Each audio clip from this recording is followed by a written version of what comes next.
Welcome back, degenerates. Let's take a look at the Rivet bracelet from Forstner. Anyone that's a fan of vintage watches or the vintage style is gonna get a kick out of this thing because it looks like it was taken straight out of a gay frare's time capsule. From top to bottom, this bracelet retains every bit of that old school charm both in appearance and fit and finish. The version I got fits 20mm lugs, however Forstner offers it in 18, 19, 21, and 22mm sizes as well. Keep in mind the only thing that changes in those variations is the end links. All versions of the Rivet bracelet are going to have 17mm wide links. I do think it's awesome that they offer different sizes in 1mm increments. Not enough brands do this.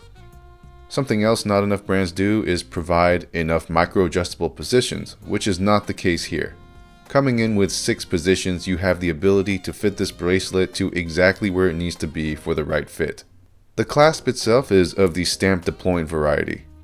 One may consider this a cheap cop-out, and it very well may be, but for this bracelet, I prefer it. As a perpetual basic bitch, I need to have the whole vintage package, and a stamped clasp is fitting for the era this bracelet represents.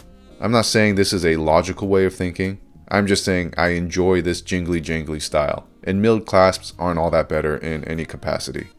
One criticism I do have for the bracelet is the adjustment system. In order to remove or add links, you have to use the 2 provided flathead screwdrivers on both sides. Unless you have a vise or some method to keep the bracelet stable, it's a royal pain in the ass to do because the bracelet is going to want to move every which way as you apply torque on both sides in opposite directions. This is of course a moot point if you've got the right tools, and to be fair, even if you don't, it really just takes some patience to get over, but it is worth mentioning. All in all, I find this to be a faithful interpretation of the classic Rivet bracelet, and the overall experience with it is a net positive.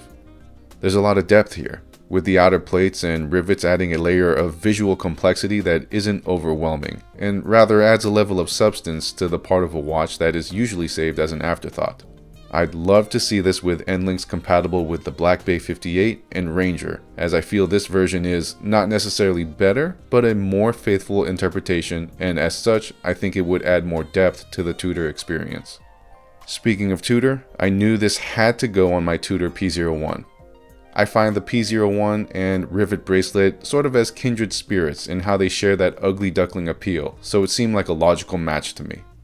For the record, when I say ugly duckling, I most definitely am not saying ugly. It's just a term I use to describe something that is actually very cool and steps away from the status quo or beaten path. Anyways, here we have it on the P01.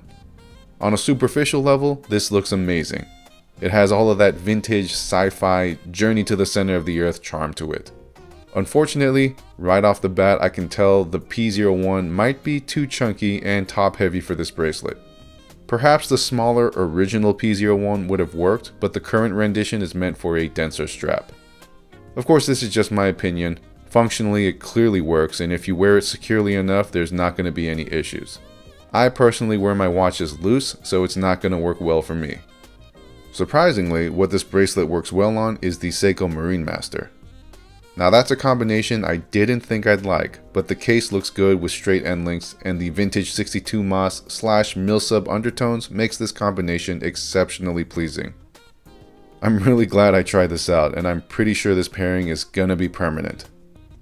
You gotta play dress up with your watches, man. You never know what styles resonate with you until you mess around with the straps. Plus it's just fun to tinker around. It turns this thing more into a hobby, and that's a good thing, right? Anyways, long story short, I like the bracelet. I like turtles. It ain't perfect, but objectively it's solid and I'm happy with it. That's all for now. Stay classy. I sure as hell won't.